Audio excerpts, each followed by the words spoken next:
Para la elipse, recordemos que la forma general es que es una suma de cuadrados igual a 1. ¿Sí? Entonces, si nosotros tenemos la ecuación, nuevamente la vamos a anotar.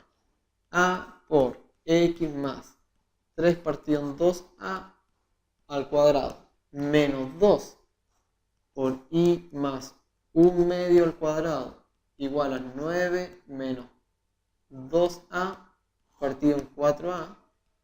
Notemos que si queremos que esto sea una suma de cuadrados igual a un valor positivo, a un valor real positivo, debiese suceder que como el coeficiente que acompaña ahí es menos 2, a este cuadrado de binomio, entonces necesariamente a debiese ser menor que 0, obviamente distinto de menos 2, porque si no sería una circunferencia, y además 9 menos 2a partido en 4a también debiese ser negativo. ¿Por qué? Porque si conseguimos que tanto a sea negativo como 9 menos 2a partido en 4a, vamos a poder multiplicar toda la ecuación por menos 1 y conseguir una elipse. Una suma de cuadrados igual a un valor real positivo. En efecto, nos va a servir a nosotros analizar primero la desigualdad 9 menos 2a partido en 4a menor que 0. En realidad nos va a servir analizar tanto cuando sea menor que 0 como mayor que 0. De aquí recordemos que podemos conseguir los puntos críticos a igual 9 medios y a igual 0, tanto del numerador como del denominador. Por lo tanto, al realizar la recta numérica, tenemos lo siguiente: 0, 9 medios, infinito positivo, infinito negativo. Y al hacer el análisis rápido, obtenemos que de menos infinito a 0, esta desigualdad se comporta como negativa, entre 0 y 9 medios positiva, por lo tanto no nos sirve, y entre 9 medios e infinito es negativa. Pero dada la condición de que a debe ser menor que 0, el único intervalo o solución que nos sirve sería de menos infinito a 0. Por lo tanto, considerando también que a es distinto de menos 2, tendríamos que el caso 4 sería una elipse, es una elipse si a pertenece al intervalo de menos infinito a menos 2,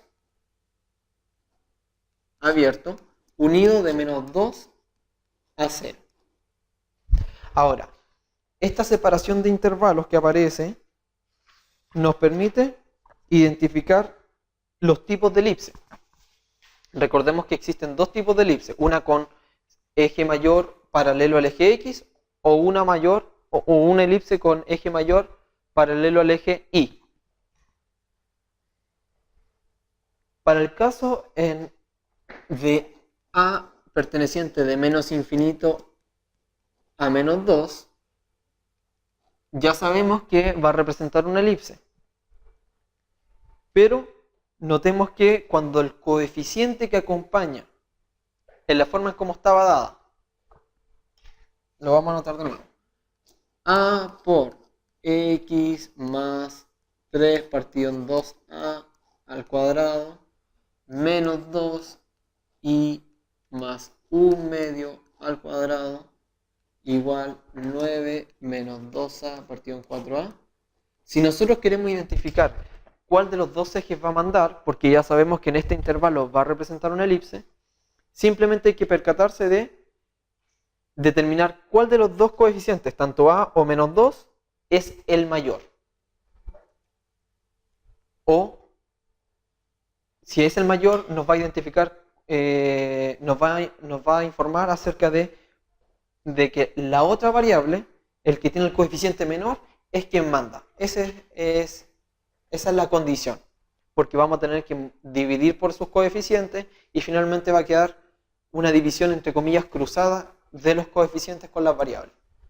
Vale decir, el a va a ser el divisor o va a ser el denominador de i más 1/2 al cuadrado, y menos 2 va a ser el denominador de x más 3 partido en 2a. Aparte de nuestro resultado, que es 9 menos 2a partido en 4a. Pero notemos que si a pertenece de menos infinito a menos 2, a es mayor que menos 2. Perdón, es menor, pero en valor absoluto es mucho mayor. Por lo tanto, en este caso, la elipse va a tener un eje mayor. El eje mayor va a ser paralelo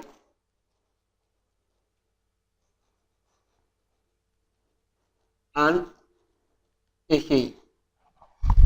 Puesto que como el valor absoluto de a va a ser mayor que el valor absoluto de menos 2, entonces al hacer la división cruzada de los coeficientes, y más 1/2 al cuadrado va a tener mayor denominador y por lo tanto manda él.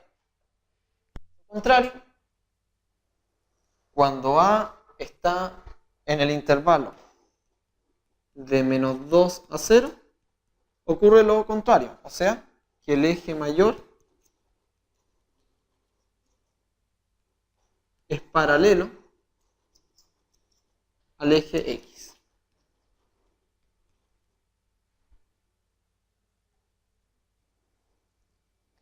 Y finalmente, el último caso, lo podemos notar, es que para la hipérbola,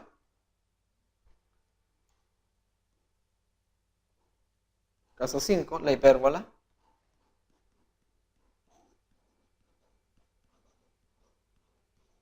solamente es cuando a es mayor a 0.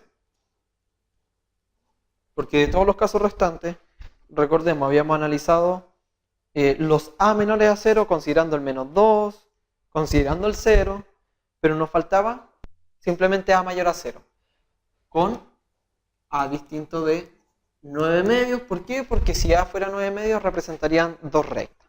Por lo tanto, la hipérbola va a estar dada en el intervalo donde a pertenece desde 0 a 9/2 abierto, unido de 9/2 a infinito positivo.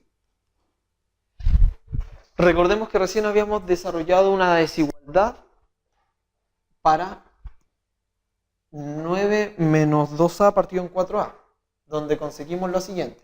Habíamos conseguido que en el intervalo de 0 a 9/2 la desigualdad es positiva y de 9/2 a infinito la desigualdad es negativa. ¿Y esto qué quiere decir? Vamos a anotar nuevamente la ecuación. Quiere decir que cuando tenemos a por x más 3 partido en 2a al cuadrado menos 2 por i más 1/2 al cuadrado igual a 9 menos 2a partido en 4a. Recordemos que manda el eje que es positivo. El eje de la variable que es positiva o que tiene coeficiente positivo dada la igualdad. En este caso, cuando a pertenece al intervalo de 0 a 9/2, de 0 a 9/2, la desigualdad es positiva, vale decir 9 implica que 9 menos 2a partido en 4a es mayor a 0. Y como a es mayor a 0, entonces tendríamos que el eje mayor o el eje real es paralelo al eje X. Y en caso contrario, finalmente concluimos que para el caso de A perteneciente de 9/2 a infinito positivo, implica que 9 menos 2a partido en 4a es menor a 0 y además a es mayor a 0, entonces el eje mayor o eje real es paralelo al eje Y. Y con eso concluimos todos los lugares geométricos según los distintos valores de A.